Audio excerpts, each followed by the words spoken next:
Welcome to the Deep Dive. This episode brought to you by insights from Thomas Allgeier and Freenus. That's a B2B market research company helping enterprises optimize their campaigns with account and executive insights. Really going far beyond, AI is plunging into the dynamic world of field marketing. Specifically, we're dissecting what's been buzzing on LinkedIn in the last couple of calendar weeks, 24 and 25. What's fascinating to me looking over these posts is that this isn't just about events anymore. It feels like it's really about strategic business impact. Okay, let's unpack this. Yeah, what's truly fascinating here is how much this conversation has matured. This deep dive isn't just about what's happening in field marketing. Yeah. It's about understanding the profound strategic shift that's redefining its very purpose. We're going to explore how marketers are now emphasizing conversion-centric planning and measurable ROI. Okay. And how technology, especially AI, isn't just a tool, but a real strategic enabler in this much more disciplined approach to experiential marketing. That's a perfect way to frame it. And diving into these LinkedIn discussions, the most striking takeaway for me is exactly that, this fundamental shift in how field marketing and events are being viewed.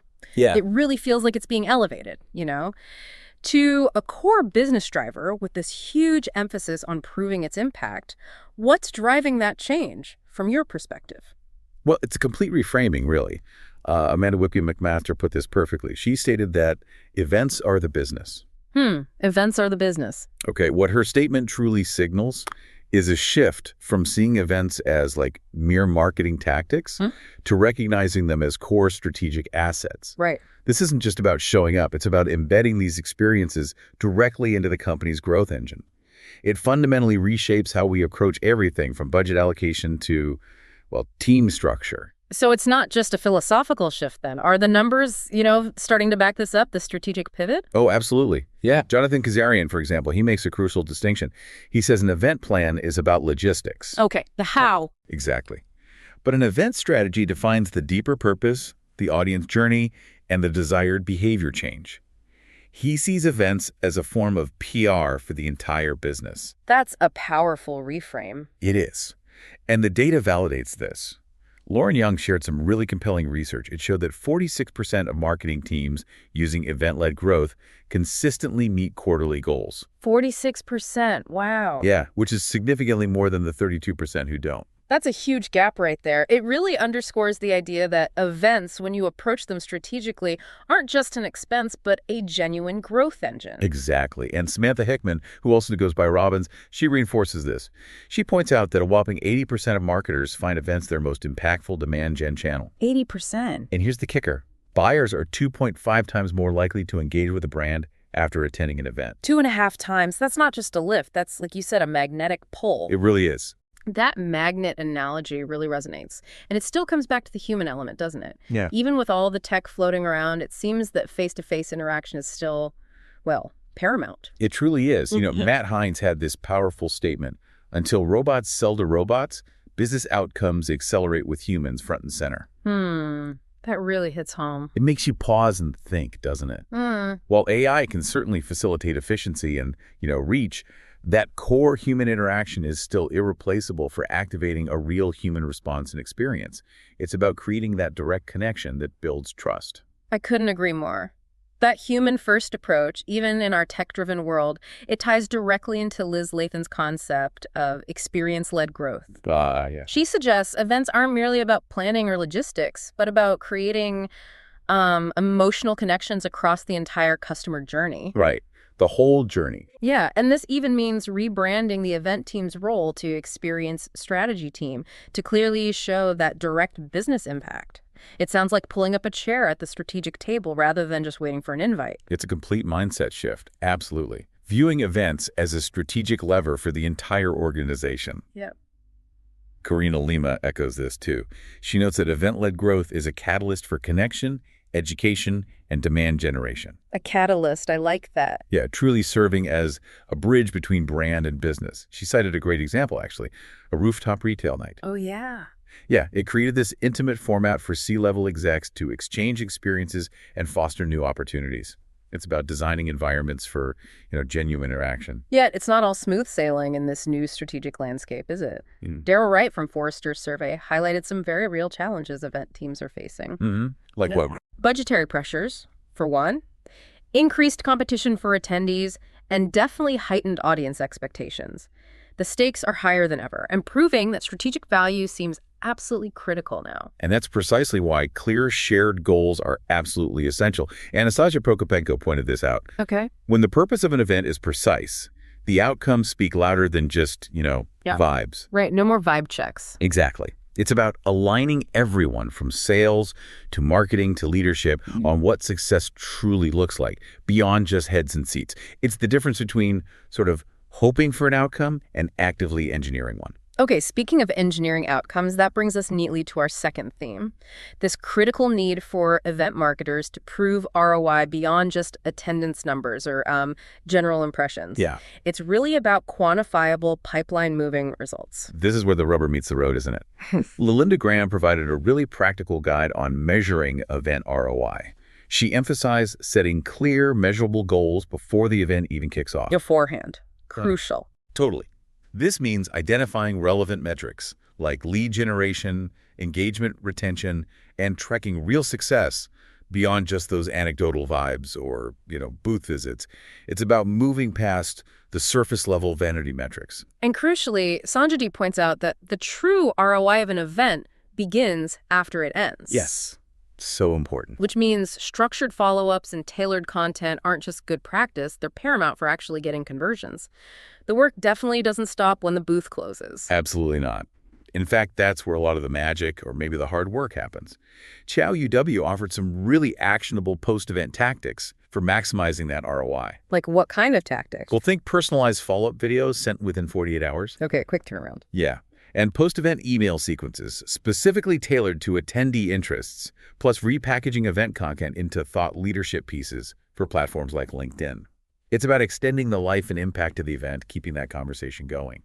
That focus on quality over just quantity seems to be a recurring thread here. It really is. Which brings us to what some are calling a crucial hot take from Teresa Lopez. She argues that just chasing lead quantity can actually kill the vibe, and more importantly, your pipeline. Ooh, interesting phrasing. Kill the vibe. Right. The real focus, she says, should shift to defining what a quality lead looks like and how to attract and convert them effectively. As she puts it, lead quantity without quality, it's just noise. That's such a powerful and, frankly, much-needed correction to traditional thinking. Sean G. reinforces this, stating boldly, post-event ROI isn't hard to measure, it's just never been designed to exist. What does he mean by that exactly? Well, his point is that if you design your event strategy with clear pipeline progression in mind from the start, then measuring the how many people move forward becomes straightforward. Okay. Makes sense. Rather than just focusing on those surface-level metrics that don't directly impact revenue. Rebecca Risti, REBL, also provided an 8-step framework. It goes from pre-event buzz all the way to post-event nurturing, all aimed at driving registrations, revenue, and repeat business. It's really a holistic view of the event lifecycle. It's clear that events just can't be standalone efforts anymore. No way. This all underscores the importance of integrating them into the broader marketing strategy rather than treating them as, isolated sprints. Definitely. Rich Rodriguez advises that events should be a chapter in a much bigger brand narrative. Social media, content, sales, field marketing, they all need to contribute to extending the conversation and building brand equity. It's about creating a continuous dialogue, isn't it? Precisely. And when it comes to optimizing those high-stakes executive events, Margarita Nazarova stresses the importance of protecting unscripted time. Unscripted time, okay. Yeah, suggesting up to 60% of the agenda should be for free-flowing conversation. This isn't just idle chatter. It's where genuine connections and insights emerge. Right, the real value happens there sometime. Exactly. And she also emphasizes measuring what the board truly cares about, like deal cycle compression and the return rate of the same execs. How do you track that? By meticulously tagging every single registrant in the CRM.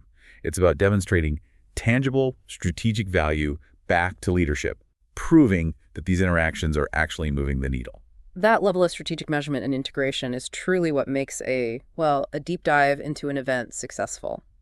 Okay, let's pivot now to our final theme. The innovative tactics and tech advancements, revolutionizing how field marketers plan and execute. The shiny new tools. Right, and this is where AI really starts to shine, helping not just with efficiency, but with true personalization. Indeed. Sphero C provided a really compelling playbook for personalized outreach based on conference announcements. He's using AI tools like Clevingent. Clevingent. Yeah, it's an AI platform designed to automate deep research for hyper-personalized messages. The idea is to move from just cold outreach to what he calls a relevance game. A relevance game, I like that. Imagine reaching out to an event manager about their specific upcoming summit with hyper-relevant insights gleaned from their online activity. It's moving from generic to hyper-specific engagement.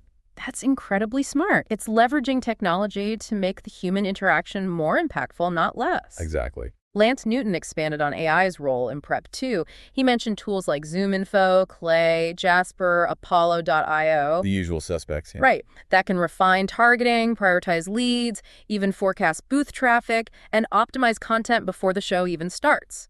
It's about working smarter, not just harder, using data to predict and prepare. And AI's role extends well into re-engagement too. Adam Perry shared a fascinating success story with Voxo. Voxo? Another AI tool? Yeah, it's an AI platform that generates session summaries.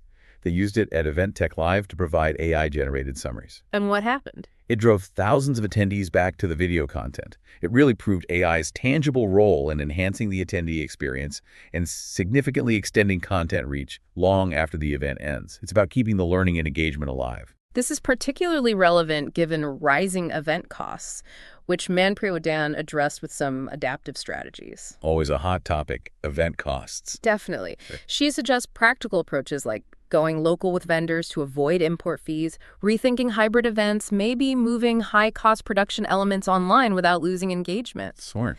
And truly letting AI handle the heavy lifting, like matchmaking and content delivery. It's about being agile and cost-effective without sacrificing impact. And the enduring power of hybrid events is crystal clear, isn't it? Crystal Williams echoes that they are a full-on long-term relationship in 2025. A long-term relationship, okay. Yeah, they offer incredible flexibility, expanded accessibility for a wider audience, and an extended ROI by allowing brands to sort of show up everywhere. It's about giving people options, whether they prefer the front row or the mute button, while maximizing reach. On a more practical, maybe budget-friendly note for smaller setups, Alex Adkins shared a fantastic list of essential Amazon items for polished event setups. Oh, the practical tips. Love these. Yeah, we're talking portable easel stands, iPads with stands for seamless demos, acrylic sign holders. You know, these small details can make a surprisingly big difference on a tight budget. Totally. Adds that professional touch without breaking the bank. Exactly. And in terms of booth design and the overall experience, Fiona Zong highlighted trending display styles like LED backlit and modular designs. They look great and are easier to set up and adapt. LED seems big right now. Definitely.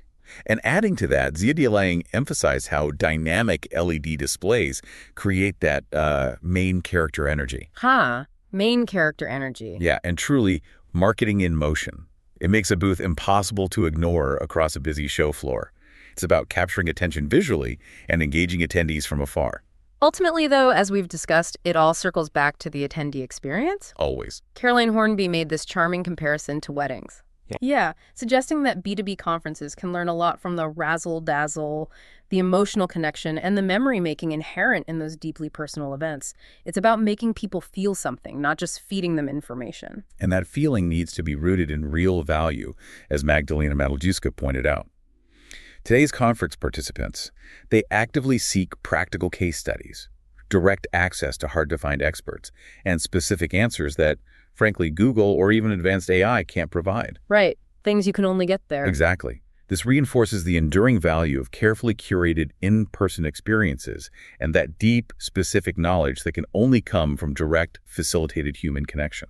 So, considering all these shifts from events as tactics to core business drivers, from quantity to quality ROI, and from manual execution to AI-powered personalization, how can you, listening now, not just manage events, but truly engineer human-centered experiences? Experiences that strategically leverage technology to drive tangible business outcomes, making every single interaction a powerful step forward in the customer journey. That's the big question, isn't it? It really is. If you enjoyed this deep dive, new episodes drop every 2 weeks. Also, check out our other editions on account-based marketing, AI, in B2B marketing, channel marketing, MarTech, go-to-market, and social selling. Thanks for joining us, and be sure to subscribe for more insights.